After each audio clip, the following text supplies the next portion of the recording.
سورة الحشر ني لكفو او كفولي سورانيا اني سورة من بانسيزان ودي قرآن تلانشي سورة جاتلا سورة المجادلة او قرآن يربي سورة كمي ان تناني سورة تلانشي دي بانا سنو اتو تلانشي ورا سورة المجادلة ودي دومتا او داميني على سورة ني akabako kabon ko sube qur'an tlanche de bena alema sura jatela wa sura infana aya fefe ibaso ala to be ala na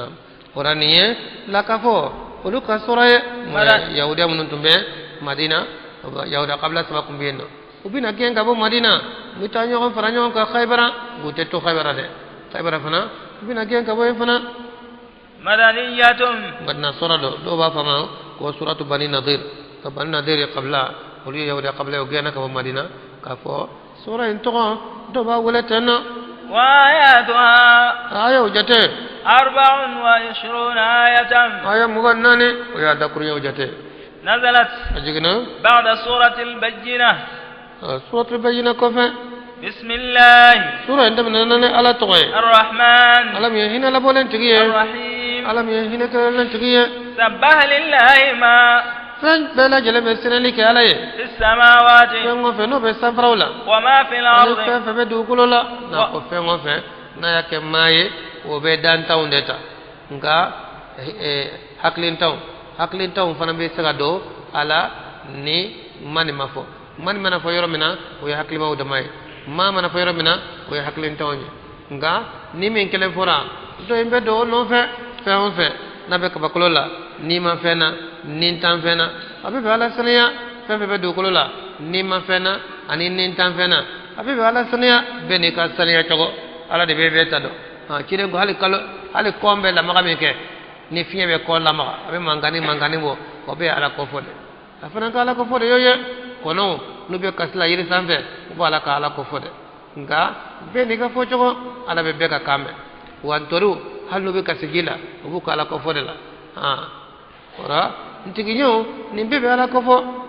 wa huwa al-aziz al-hakim ala de se masay ala de ko do masay fana هو الذي أخرج الذين كفروا من أهل الكتاب هذا مسميه مغلبو من كافرنا كمني كتاب دنگونا من ديارهم وبو كدو كنا لأول الحشر لك فولي وبيجان كبو مدينة بتاجون فرانيون كان خيبرا بوتتويل جوري قبل سبا ودكم مدينة ورا بال ندري ada jara ulula to ulu de gena o de flane kabu ye chiden janfa sallallahu alaihi wasallam o kama chire yo gen kabo madina ta madina do kulo ye ala na ka chiden ne tay an sigra nyon kan bende kononana suluhu de kononana aka torote sama an ka torote sawma ate ma de me kan kele ante ma de me ka kele atan janfa anta o janfa islamani kafiri abisika sigra nyon kan ni bengawnye ngani o bengai no te awa asika sigra tabu bengane kumbe uni chidenje o bengan yolu ye janfa ko ye janfa ke o tumba fe ka chiden fa sallallahu alaihi wasallam o janfa ko ro yera min ke dono o ra chiden yuge ka saratu duma yani ndo inche ko ka minanche ko ka madina bla madina do kulo ye ala na ka chiden ne tay sallallahu alaihi wasallam uni chiden ladu bu fe uni nyogonche ni kungo ya soro amba o deme ni kungo ya fana soro amba andeme o chiden ka tawade khatawra sawado khatawra ka mogodo fa oni do khatara kama fa ibani songo sara o makle do ni songo akacha million chamando boye kungoye na islamoso o sinyonya na ani laydo be onyo nje ka foni kungo mi nyansoro an ka nyogon dem o chire tara kata o chida de fuye ka fo ni khataw nye o ka mogodo sara bo o kala je o ko bolo fara awa mi mana no ko bolo ko ate awa ambe nkande yoyi fole ngoro de abi sagi janni do plan do mas nay abi sagi kana ni min sorola anni ana deme kana o cire na kamo ko sagi cire na kamo ko sagi min ngesa awa wo do debe madna ka ko so san falala finya go sida taw tantina olu fe cire nga siro de labe o wo en koro ka farablelu ba tika be sim farablelu ba minka yo de di doma 120 kono ciden nano be ciden bismillah wo intlena o be ka ciden ka sigoro kanto o kuma na dron o ka fara nyone ka jige ciden ka yene jamfande o yani ciden dun ka se o ka yoro la dron alay jamfay nya fo ciden yen sallallahu alaihi wasallam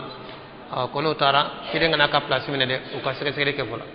o ciden sele dron ye mo ko bla ka yele sambe ka tabla la je tara to kuma ne goro do sigle be ni fara kuru e ciden ko ni dunya jume ne jamfay sare wa bana cide sira ka delle duma keno chuka ko minan che kabo awa madina do gulo ala na ka ciden tay jano che numa boy bino kama ala fle ko defone ku bora bitaw ñoko fara ñoko ka khaybara la ka fo folo ye ko fe awa ubina genga boy fana wa tsal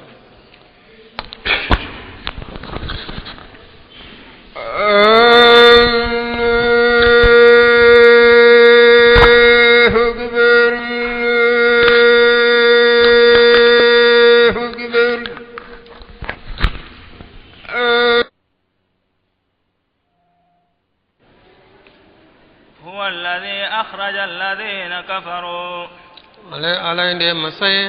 مسمي مغلبو من كافرنا من أهل الكتاب كمني كتاب دونغولا نو يهودي بني نذير كودو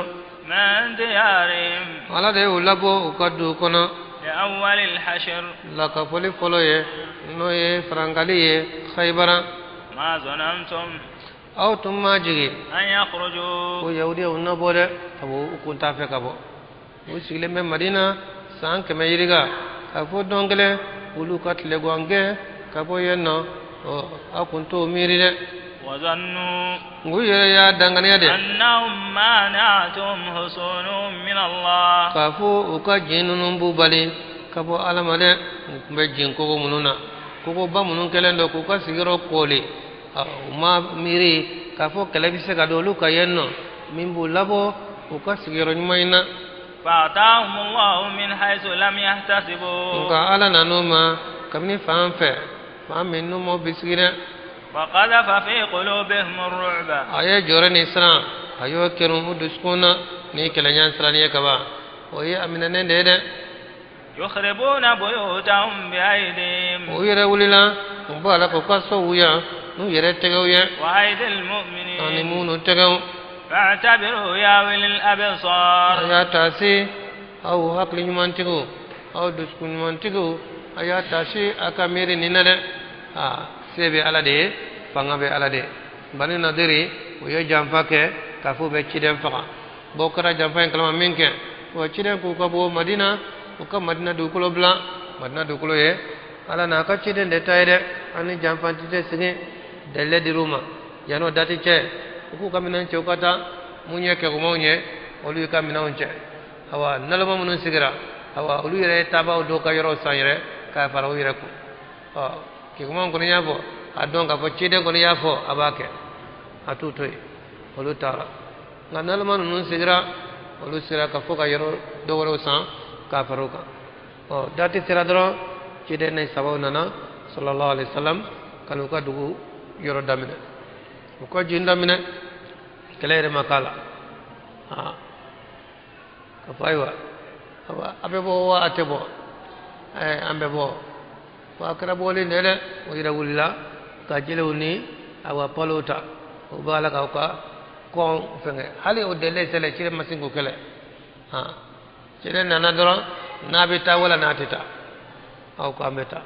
o nabita afora bana abise minan fen fe koro kada ka nyame kan katana e o sra dira ma yota kata ate to yantu mun ora o toro be ka o kamina on fara nyon kan hali kon ani fineturu o be ka palota ko lubbe kama ko luci ko lubo ko fara ka doninga katana e o me sira ma o me o ay ala islam im blo kono o e de sanu ni mana ne kele kama ifana labe na kele kama korode ka ko jasi le no halbe nga ala islam min blu duskuna uma kele reposon tay na kara dro awa ko chogodi afra kata yani bidu sira amata ora tali taw kono wa ko tali ban kono on tali ba kono ka aya kamina onche taw ya tro usrana ala islam la udus kunna no ta no ku be kele kumbe kala do kuna jogi do kuna sa nga ولولا كتب الله عليهم الجلاء نالت مجاني دفع وكان لعذبهم في أكونو جانغتا جينا تبو بنو قريزا ولو فقراني ولو جانفا كمينك شيدا يولو بي كانتك أبالغو بي أدا جارا نونونا ألا كو ناصر ألا كو مجاني دفع وكان أكونو جانغتا كمني جينا جانغتا لين فقالي يدي تبو قبل دوي قبل باي ولو جانفا كدومنا وبالغو بي كونتك ولهم في الآخرة عذاب النار تسمى جانغتا بو يفنا لهارا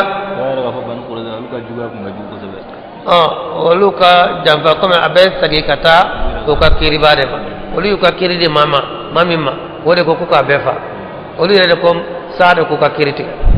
saado ko na le ka kiri do ko ka balu ko be kantiga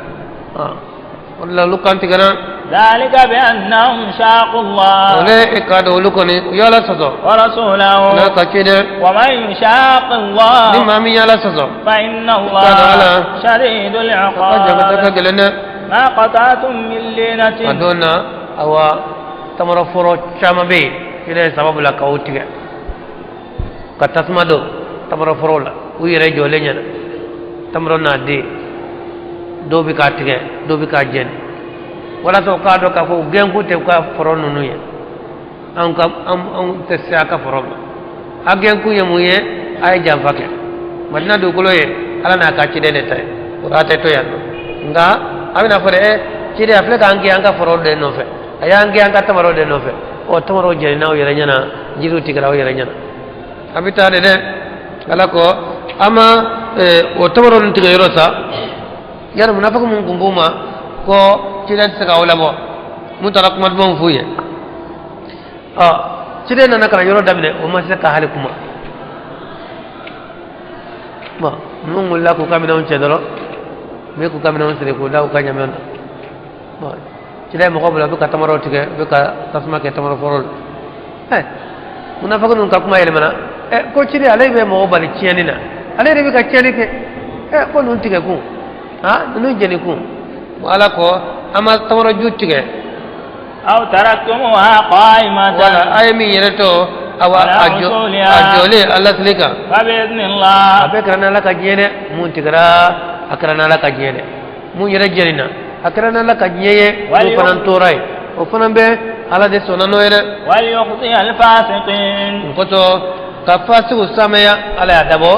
ka seka bobanu jafatinu ummaluya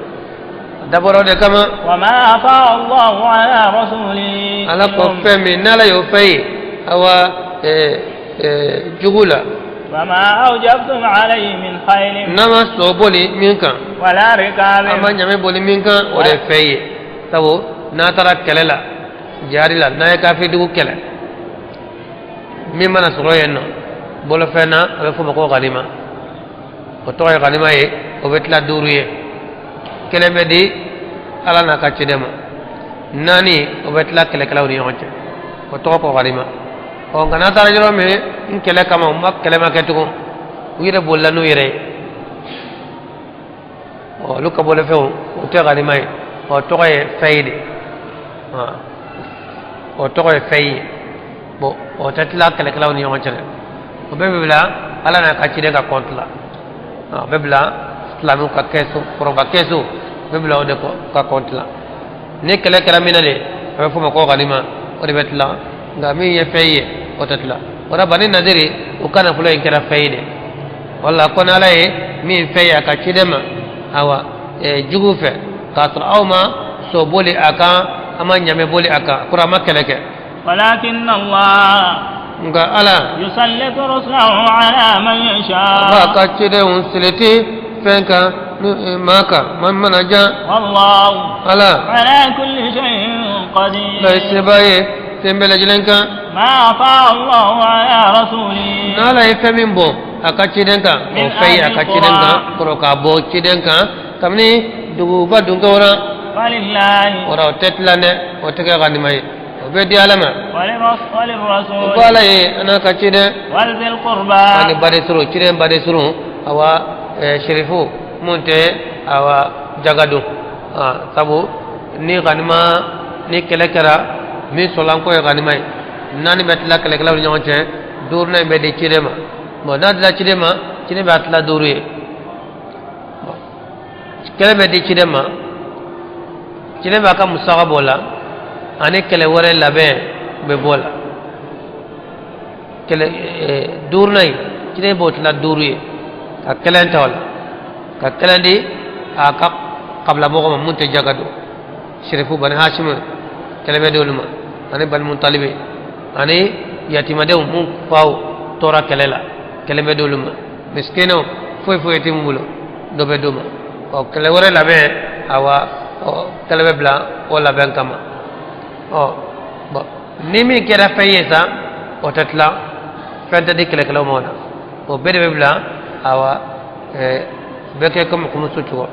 bede bla froba kesuna afana metla duriye awa kidenta ani kiden bare suruta noye sherifuye bo sherifun no o ka sherifiya korote ka fo bora kiden nade na fa ma bewra ma chamba bisigode nafra ko sherifi dro ko kiden bonando ka fo bora kiden na ote ani kiden ya qabla kelende ali dew sherifudo hasan hussein ye sherifiya soro ali de no fe uma soro kiden fede ka fo kiden modo ndo mu ka sherifiya de taw kiden de muso wore fullam be ma woro ma odu dew ko be wolu ko te sherifiya ra hasan hussein uyu ka sherifiya soro ali yere de fe ali yere de ko ye sherifiya ta ali fa ne kiden fa kele ora ali ay ali ni kiden be daraja kelen ka kiden do on de ali nga atlala ka dem so furam bo aya dem so furam men ke bo kiden mo den kara hasan husaini bo sherifu munum be dambe kata hasan husaini ma o ka sherifiya korote ko kiden mo de undo ko de o ka sherifu ay kiden dem so de undo o mu ka sherifu yede kiden dem so woro deun ko mbiyeno kiden dem so nani ndeso kele ne furla ali ma no sherifiya no te ton no furla ma worema o do make abel ase dok mbola bolo la be ban hashimi ban hashimi okay or ye sherifiya so ali re bani hashimi de ali bora hashimi na mo abun talbe dem fana ko mbiyeno awa bani mutalibi wolu fana ko mbiyeno bo ni sherifi yoro mbora ngunte jaga duniya ci dembe dodo fana ma taw kam ni jala watla olu ne bani hashimi uma fara olu be mat olu be buta abdul shamsi alani hashim ani mutalibi bo o be de fakalena bako be chenani ndo o be fakalena bo o chenani min be fakalena jayla watla kiden chile mi ke sallallahu alaihi wasallam nimma kan ka ye juguyata ka bani hashimi segere kiden yire ka bonda afaso bondai o chenani rako bebe nyon so mo ka kelena nga bani hashimi don makambe ko ka kiden duma o ka fa be ka lafiya bo bani hashimi maso bo kiden faso mo maso ta mati ka malabla bo maso minge mo makan ko ka o ka ambra ko blauka o ku tige kabula maka na kuma ufe maka no ka fensa maka na fen feruma maka ni denduma maka no denfuru o yo tige wala ka kali nyogonye magambe bon ka dona mo talibe densa oluko ni amanye kamba antige hashimu deuna aban fana faru kan koy tawa mo talibe ni hashim be fakalele la on no lu be fakalele donc na ko be nunu ka blonda ko len tige fona yam fana faru kan on no lu tiga tige ka bo ko ko awanya faru ko ka ura yu tige hashim deuna ni mo talibe deuna mais Abdou Shamsi dew ulu farala makan qabla beka taw Abu Jahl bora ulu de la on sanna Usman ana Jubair multama ulu be bora bane Abdou Shamsi de la walla Khaybar do insan ci dañe khumsu fene mi nge khumsu tanga de ci ren ka qabla mo ma tlangele o kan ka di bani hashim mun te jagado bo ci de nya di bani hashim ne mu talib deun ba Abdou Shamsu deun kumbe o dona o islam le madu olu ko ci de anaka ci de filila tare ko chokolade nyana na de bani hashim ma ambi jonoy o ya ire ka faso bulondai me mu talib ne Abdou Shamsi nga o bebe fakele la bo adona Jubair bin Mut'im aleni Usman bin Affan nanu utara ci den fe kay dodi bani Mutalib ma khumsula ka on toy on dunno lu bebe place kele de la ci den ko ako Mutalib deun ani Hashim deun oli e fen kele ni umma fara jahili ala umma fara islamiyana oli e fen kele ni ci den danani ma ayo ya fam ya koy aku ma fara jahili ala ma fara islamiyana yu ko suli koy sabu jahili watla makam be kala an kanu tike kabala o dona Mutalib deunde ko awun tike kabula de anu be fageleni na be tike kabula abe tike anu bela uye ulu be tike adona o kumbe o dona akumana de kafa na fana kungo awni Hashim bekele bani Hashim bekele adona tide kutina wolomo uyira do kafo tawi kama ikanyema mana kojugu ke akojugu torobe ko ma sorola ora Hashim deun o le te jagado boy te saragado hidiya ko me dum jagate duma jaga saraga fiengo fo fanani ko saragado akara wariyo akara dumniyo olu tadu ko kasene ama jaga naflo nogode bo ciden ka fasula mo gonnu o kasene ama hadiya de be doluma ka toko boye ka few nduma ka bagoma kunni ka bagoma ka tako uson o lunni o de kaka nga jaga wala saraga o todo be hadiya de do ne do me hadiya isaga duma o bodo nga saraga o harmele ndoma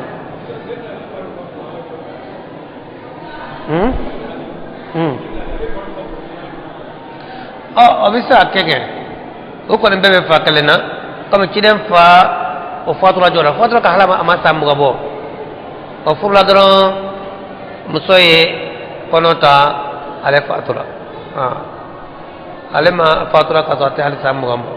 taru du tabu ko baga to utale de ben ale fayma ablay de bisa keke ale nimbe koro ale wal yatama awa fayi ko afanan kadla o dla chugoina do kadi alama ani chede do kadi chede bare suruma munte jagado do kadi yatima dewma do kadi miskinoma wal masakin ani miskino de awa berete mumbulo lamona segebe munka wabni sabil ani sura de no yatama dewnye jari kelaw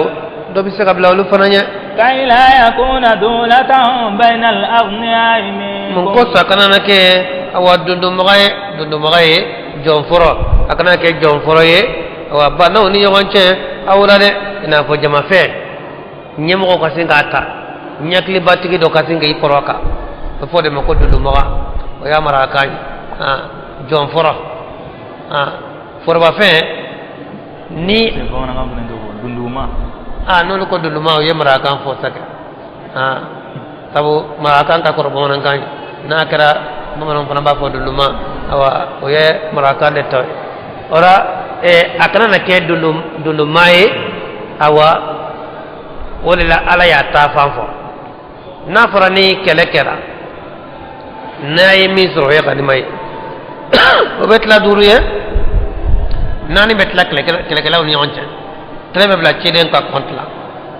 ona tara dugumin kele ni kele makara u yere sona no yere ora ota tlane obe ke fay ala de yobo tlaboyi bo betla tla chko mina ala yo fana tla chko fota wala tana fara dra fatitla na titla ni ta kama fara nyakli ba ube songa ku tay ubi sa poraka ka ku tay jama fe ni tama ta yoro fa ma fara dra awa yorba tu ube son ku tege dak wala ala ye a fanantla ka tla yoro fo atatla kala kala ni yon chede nga betla tla chko mina o de fele ka dobla chide nga kontla ka dobla yatimade nga kontla ka dobla chide fasla mako ka kontla munte jagadu ka dobla jari kala ka kontla ka dodi miskino ko sakana na ta ke dundu maye bana oni nyogonche awra ko وما آتاكم الرسول ala ko ni chide min dawma فخذوه akomine وما نهاكم no ya bali ka bo mimma فانتهوا ko doine chide mana femfe dawma awa sunnana akomina fardalla akomina na ya bali mina akotoy chide ya bali femina min ka juga be ko de flanga fe ko jugu bela ko jugu de yoye chide ya bali biria fanna e ko toy chide ya aw nyama ni femfe ayo ke aya bali femfe la ko toy baya nyama ni femiye ma se ka nyuma beke para bi se ko de ke nyuma nga jugu man ko ni bi se ko toy chide ya bali mina abo be de toy ne واتقوا الله إن الله شديد العقاب للفقراء المهاجرين الذين على قدي فانتهم ما فانتمنوا نول هجرة الله وفصبلا دينا قصر أخرجوا من ديارهم يملبو وقدوا كنا وأموالهم أنو كنا فلولا يبتغون فضلا من الله ورضوانا وينصرون الله ورسوله نوبالا دمه أنا كتشيد أولئك هم الصادقون ولت يتقو يره وقال مننا والذين تبوأوا الدار علىكم ممن فرن سيرا مدينة دولا أنا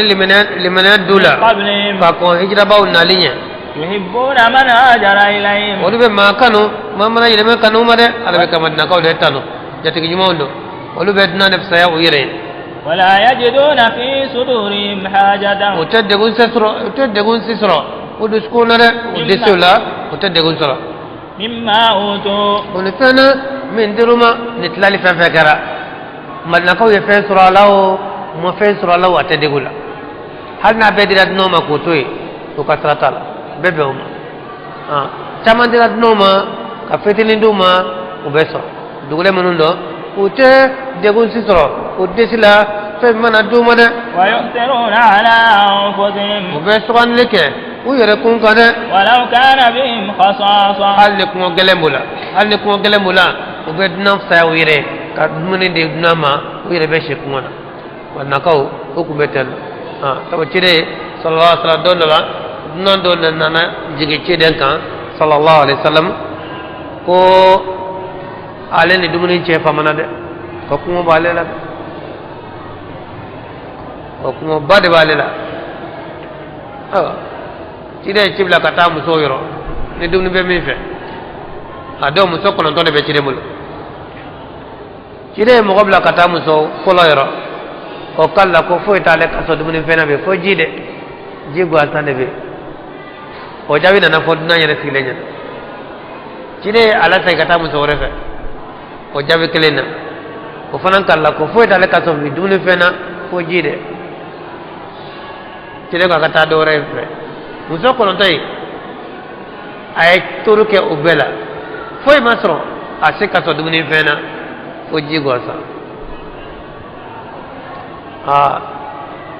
cide ko no gwana dunan siglebire ko kuma digile nala bo cide ko aka sabo masa ako aywa ko jone be nyama kani no injigi suyi na tele ni dugu jara na tuga wara ni no te fe ma to ne re kaso duni fe foi ma to ne re kaso ni ma mi sega jigi suyi na kele wa ci daga tawado be o ko ale wala fana hakri ko mina ale ko ne dumni do toy ha dewi se on ka dumni awa ale bora ko toy kuma do vola ale fana hakri ko ngode ka ha do tale wa do dumni biya ate ale na musona de umbo dumni fitinin do ngabe saka tunan ko nimbo ha wa ci den ko ale mi ke ci daga wa nan ke ma ke jati fulale wa wule anofe jona kata fereke wula nyo fe le selemi ga le dina jo dala dona kolona tarafu musoy awa ko ala ka ci den ka dina nana de ko ni dumni wede ko dumni tiyande kana fora o be fo chodi ko fo tiya neta tiya eta tiya mi bien o division ta damane ko ni division ta be ko kayke ni division ya dumni ko nyini ngai bu nege bu nani ko sino no lu sino wala do be min be bo la bokar ni nana nay fitne folo yelak be boni fitne de be gari de fugan kabla tlu kono ka tlu mila nege kon ka tasma ke gari nuna wala tlu be nana don doni awa abe yele mo sokono bo ni tasma bina setluma ibe gari nun sama ka bokken ma doni wala tisa ngani ya toy na e gari nun be kelma na yo be jeni ko ban ka setluma dura bisa kon ni dumni bo kasigi ibe ake ko ibe yele mesi sama ka bo ibi singa nyoni kata tlu kono ni ya nyono dura be be tlu kono bisa wala be to dibila bo ato korodo aletina dumni mina kono naye akacha wala mancha bo nene ambe bisigi dumni kono amba antege dodoro kabo abe to ka dumni nyoni kata nan ko nan ka dumni kadoro ne kana fen duwana e fana kana fen duwana bo kuma du mufla bela fana boy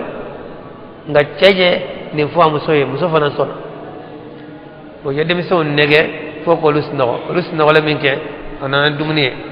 bo ceya fo to mina wala sadna kana dumni minan kono nayi awa musot na ke ko mabe yele labe don awa adna ka anyoni kabla tlu kono yele sa ro toro de bila ora wolu ko ni flabe ko tege don dunina ka bo kala taw dama ka do kala taw dama te foydu be ka dumni nyone don kata non ko bo dumni non kele dumni do fo ka fa bo dugo jele mi ke cida ni jati ke nyi nyonya mi ke cida kama akwala ire ka bakora ika bara ini musoy bara mi ke suro ala ya yaji ko madna kaw wolu munya to kala dara madna jati bu beta bedna def saya uyire bedna ne sogandi uyire ka alni ko gelem wala ne aywa albi madina ko ne aywa ko mo ko lo jola ne dugu boyana ma shiya chaman nana kana sigeno o be kara madina kay oni notable non tekleye no te halbe o kanyide madina dugu mindo halbe ne dona isano ibo mandide yen kadi maganya dugu baye katme madina ka madina maga misri baraje kacha katme madina taka ngobela ni dona madina ni sira maga ni misri ko ente ko mo be seni hijudu mbara bebe magane ngani sira madina ye ngadi chugo mina ite bode sotu mu bida umrala sungaloina ni sira madina dono awa ibe to yeno ka ilafia yoro kaseni yoro lafia lendo manga city nga ni tara maga maga ko kacha maga ko kacha halbi ye kadi de wa man yuqa shuhha nafsi ala ko ni mami kisra yere kum bakhiliyala fa ulaika humul muflihun o de kisba ila harade mami ni ala kisba khiliyama wayri be kisila nga mami mana ke bakhiliye bakhili awa ete singi tugu ikasratola hal jagaire be bakhiliya nay bakhila jugu o mayde nalay mam kisi ayre kunga bakhilema o de kisibaw ye ala kan faraluka والذين جاءوا من بعدهم alakum mamnun nana mo nunu ko fe ma folo dona islamiyana ka senge dina no fe wa sarabele abe olude nga mam fana nana olu fana ko fe hijra ba folo ko fe يقولون olu fana be do de kere ko kana bla sisana amum be kana sisano awa mun be am wajibiya an ka do ke islamiya dabne ba folo nunu ode segena ka islamiya ka tutige ka nyani sugube yaye ngobul senebe cire muso kononto dumuni masra sikaso cire ka sumo ko be kalo kelenge kalo fla uti had dumuni to bitasro tamaro le jidro dumuni to bitakunteso ngobela ama fembu kalimanena ora mamnun nana bukanga duoke olube duo de ke lamii atutige baw yede ba fo jogode ربنا اغفر لنا ba fa antigala ya fam ولإخواننا ika ya fam bal muhammad bal mumnu سبقونا بالإيمان yanko ni maniaye ولا تجعل في قلوبنا غلا kana juga kan duskona للذين آمنوا moye mamnu limanere mu'mini mu'mini mu'min islamiye ikana juga ne mu'miniye ala tare ni ala ka ala tare juga awa yala yere juga ne ربنا ngado ko ba fa antigala إنك رؤوف رحيم hina gelen tigide ye hina kragele tigide ألم تر إلى الذين ala ko cidema yala men yeli ke kata mo ma wa نافقوا mum munafiq yara يقولون o de ba fo لإخوانهم bal mo ye الذين bal mo nun كفروا kafirana من أهل ne الكتاب kitabu don kola لئن أخرجتم ne o ya wala bo لنخرجن معكم wallahi fa on ka bo ka faraw kare wala filam munafiq nu ye bari nadiri min ke ni ciden ko ku labe yani ni doyno ka bo munafiq tara kata ni defuye o ciden te ka wala bo de na ya wala bo on yere be bo no fe ولا نطيع فيكم أحدا أبدا on te ma klesi ka kuma mine aw boli kola de abada ni mamin ko ka bo on te so ma sika kuma mona on te ma sika kuma mine ona de وإن قتلتم wa naw kala la fana an لننصرنكم ka la fan ka udeme والله ala يشهد ala bi sharia إنهم ko dia لكاذبون galon tigala do de لئن أخرجوا nu yu la bo لا يخرجون o te معهم bo ka faraw kana ولئن wa nu قتلوا kala la fana de لا o ينصرونهم tu deme de ولئن wa hal nu نصروا yu deme ليولن الأدبار wallahi fu ku ko di o ko fela ma de be boli ثم لا o ko fe ينصرون o te deme de لأنتم wallahi awt lamo أشد رهبة aw de ka gele srana صدورهم munafiqu من disila الله. katima ala kade o be sra islamu nye katima ala o tese ka jawnye ذلك بأنهم قوم لا o يفقهون sabu lu ye mogode o te famyalike لا يقاتلونكم جميعا o te aw kele o jamala mane ka jo munafiqi ka jo mumni nya fe kelela o te sere إلا في قرى fa mana ke محصنة dugu kono dugu mi na jinga yalendo de ni jingo ko be dugu la ka kole munafiqi ka islame kele wala mumni kele fo na be jingo ko kono de na be ko kono na anya te nyogona abi sagi kel no te nyango ate kwal te se ka jo mumni nya fe Yaudah. ay munafiq no ke munafiq mu dema ko be yawde o deme o te se أو من وراء جدر wala ko fere ko chaman ko fe du ya do ka wanya ndila be so ka keleke no te ka jo kela keleka nyango o te se بأس بينهم شديد tawo yere ka basi oni yon che ko gelena تحسبهم جميعا ba abisi ka fu be nyon fe وقلوبهم شتى pasro o du ko fara leno kafri be yawde o yere demate nyon fe nadara demate nyon fe mushriku demate nyon fe kafiru demate nyon fe nga o bebe kon be fara nyon kan katlama ko ren kele o bebe islamia kele lika mo ko rote ka fu kadi de o yere ni nyon che jugu ya de be o ni nyon che ذلك بأنهم قوم لا يعقلون sabu lu ye mo gode o te hakli كمثل الذين من قبلهم alako o قريبا misal be ko mo ko nyogona de mamnu ntemena o nyafe surunyana ذاقوا وبال أمرهم olu yuka basi uyo onenene ولهم عذاب أليم jangata buye jangata mi no diminende de mun negela de o sanno mun miye nunu so awa yawda nunu uyu negele akanata fendi sika kawla usika kawla bo umu nege kuma ko sawa kuni unyogola nube be kaka sabu munafiqu kabara dene min nyogon kara awa qurashula o nyogon de kara u fanana unegana ko bo wawa o kaso ta fo bina ka jula de kumbe awa tarake saye wala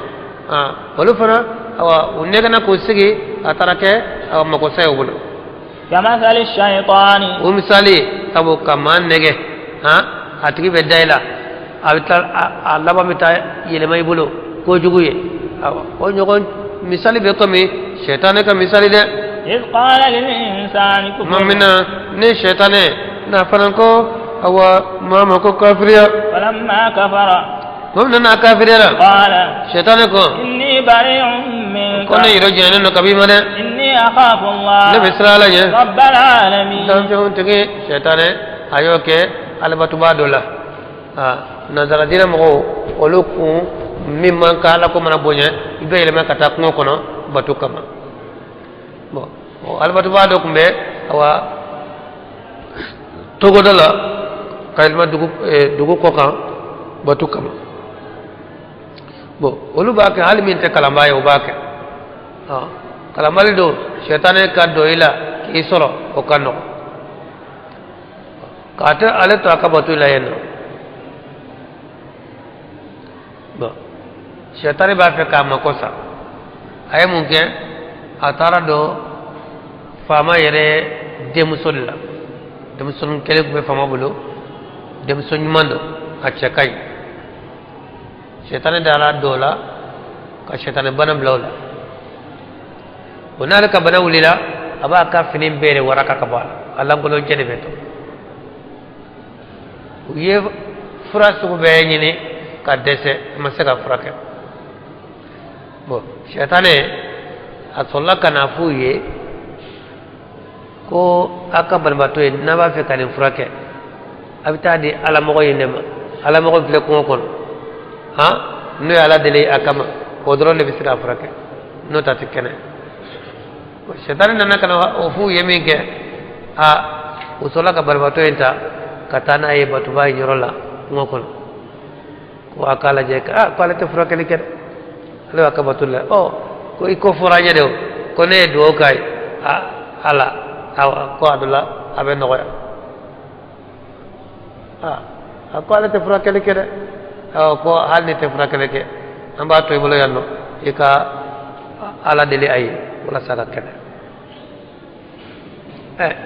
ni kala lendo ba fo aw tenye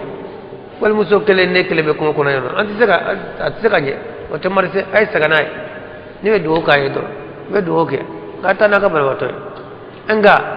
o ya nege fo ka barwato en tabulu wala wato to rabulu wala tara bonale dum ka bana wulla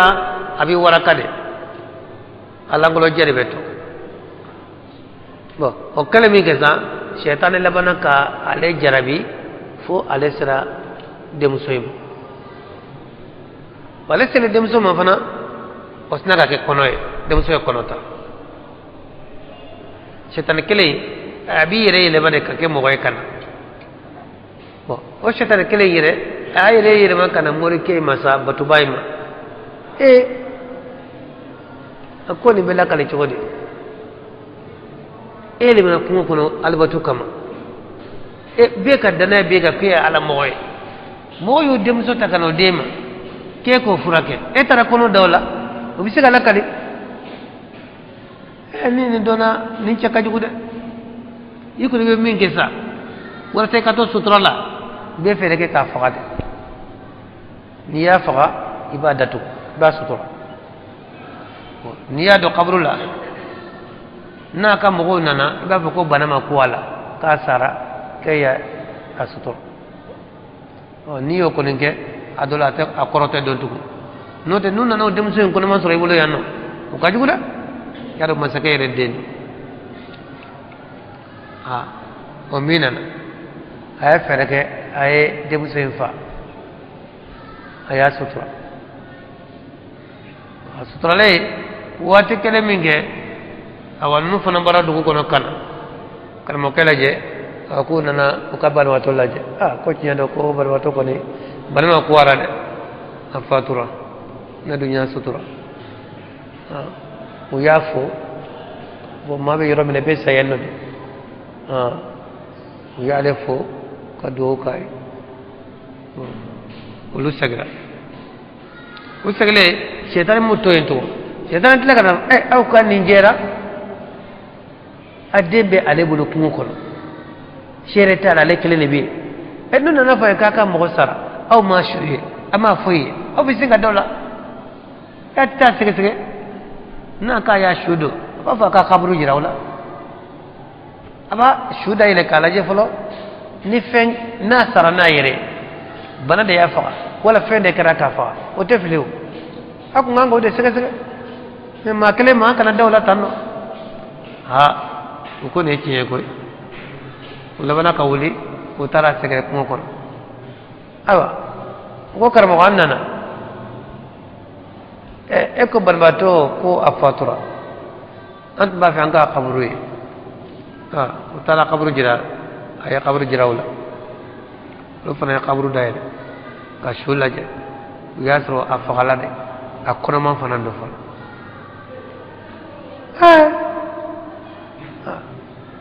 ara ye batu bay mi o yamine utara nay do fama yoro do ko ko karatalo sama ko ka dato ya dato ma adatu lesa shaytane solla kana ire girala boyin kono yen shaytane kama akonne de shaytane ibe fefe kono sitan balaw fefe kono sitan ne de ido akono gambe fenkele nyini fe ni sono ko ke ibe fefe kono sitan bi bo akono akoye muy ne de banabla dem soyna ne de ku kata de man ko de bisika fraka ne de nege kibla la ki shu kibla la fi iye jena ka kono tale ne de nani ma fanan ko ka fa ni ma fa na yera ibe ko soro ya fa ne de tara mogo nunu fanan fi fanan ko kana ko sege ko kana to e ka kuma dama nana kana sege o gundo poila ni jogon la ibna nak idatu bo san nebe fenkele nyini fe ni sono ko kene doron ibe degu mina sambi bo akon ko e muy o sujuru kele be tenturu kele na doron no karambi bo ni be ko ya ko mangele atna kay tenturu ay tenturu ay kawa setare ko awane tara ko ni bisala yi jonga sujuru bi jonye o ka bone ma de shetane ko fo anu nu fana ka daile ka le mine o be ka kale ya mine ka fa fara ka tro abi ka tentru dal feje mo ala ko makan ka yahudiya o negena ko mi shetane che nege chuko min ya nege fo ka do filila ka makosa munafik nun fana ye yahudiya nun nege ya karata yoroshi kitin se ka labo na ya labo aw yerebe bo no fe na ya ukele ami faraw ka akele mu nege wa chede na no kama domina kuma yere o sigla de mo foy ra ada bade yiki janto yere la ika keta ani ka fota note ma chama bi no fe o ti ni yede o bi kin nege ki do awa ikiya kolla وكان عاقبتهما ay ni neke awa ni chayna de ala ko wa ufla be ka ko laban kera أنهما في النار خالدين فيها tasmana bebe dumena de ale iblis awa batubayo ufla be laban tasmana fale faqara kataba kala tana de batu وذلك جزاء الظالمين ode to ni kilo be sarayede la kan kisab يا أيها الذين آمنوا ala kamul manana abe wala اتقوا الله aytra lanya ولتنظر نفس ما قدمت لغد ni kilengle be ka felike yemin kana siniyere ye barambla inye sini o jate binede ni fembe alatan ni fente fe la be ka bla inyere no tani ni femmata itefesroine wattaqullah akasralanya inna allaha khabirun bima ta'malun ala dugule masayni fenye abe mimbara wala takunu kalladhina akana ke kum mo chogo nasullah munya ala toy fansahum ala kana anfusahum nyina uyere ko de ulaika humul fasiqun ode boboye ala kora la yastawi ashabun nar tato dingo tekenye wa ashabul ni jannah aljana donke de ashabul aljana jannah donke humul faizun ode ni rasul boyere ala ka fraluka law anzalna hadha alqur'ana ala ko no to nan ko ni qur'ana ala yidi jabalin kulu de kade kulu fi ni qur'ana ko jignaka لرأيته ikuna kulu ye خاشعا majige baye متصدعا wada ci baye من خشية الله ala tayina de qur'ana ala man kutu ala de kuma kan na kun jigna hali kulu de ka akumbe ci وتلك الأمثال o misalin nu نضربها amu ko للناس moye لعلهم dola يتفكرون unata se kamiri de هو الله الذي ala de batfemi لا إله ni إلا batfenje هو fa le kele عالم الغيب ko de wolen don balo والشهادة langle ko هو ala الرحمن de ina la bolen tigiye الرحيم ala de ina kala len tigiye هو الله الذي ala de batfemi لا إله ni إلا batfenje هو fa ale ala الملك masado القدوس al malik masado القدوس sania masa السلام kisi masa المؤمن tadaya masa المهيمن yengili masa ale de korota le me fembe sanfe العزيز se masa kana الجبار kele masa المتكبر tere bonya masa سبحان tana bi الله ala ye عما o fema يشركون mi faraka de ala to ko cha ciren ko to bi kono to ni kono to bi ala ye ni mam yu tanga ci be al janana atanga ne muye ka o do ko koro do ka baraka ga koro de ka tanga ko ngolo la doron de ina fo do ba kete be to kono no ci de ba to kono no jate nga don ba ko ñu jate ko fara ñoo ka ka se ka to kono ala e to kono fo ayre la qur'an kono ko lu tumo ci de to kono fo ala la hadisa wala ko lu fo ka bi kono to ni kono to solo wala o ba to ne mo wulo o ba durusi nga kono te kono ya durusi wa ki gara jana de atanga ne de e ka kono do ka koro do ina ka ka barana ka ñoo so to ko fulo ye wallahu alladhi la ilaha illa huwa ala de bat feñe bat femi ni bat fente fo ala ala o ne bi ka fengre batu min ti ala o fo be na fo wa te na fa ibe min fo aka se bo koro do fulo e ka bara bo kafar ora ka dursi ko na dro o tayre fi ka koro do e ka barana ka ñoo so bika o tokon do de fo yanno هو الله ale inde ale de ale الخالق dani baga البارئ awa dani baga baro beke furakela min be kenalike bo bari avec dalike lay ala de dani baga ale de dalike lay fana المصور ala de sawra ke bay photo ke ba o ala de ate be dam feñe ika photo ta harmelido ala de photo ta bay ale be dew photo ta kadi malikama ibad la ni la choy ni yere yi chekanye ala de idlate ni chekajo ala de idlate ala de sawral kelaye atebe makala degine photo tala ciden ko satala ni mo ni ala degi photo tala la radona ala ba fo iye feve photo ta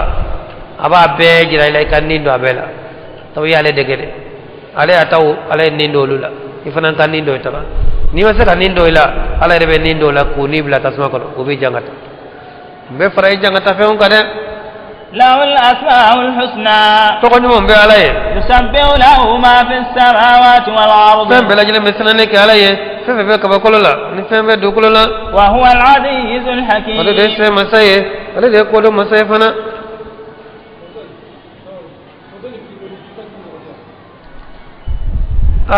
fo akewa yere mano olu bo nyogona de foto ni filmini hakilla olu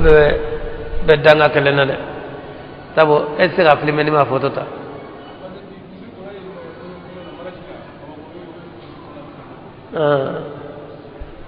olu ya famia ka fo fende tal no tati bende filmini kela ane foto taba nunun be bara suko kele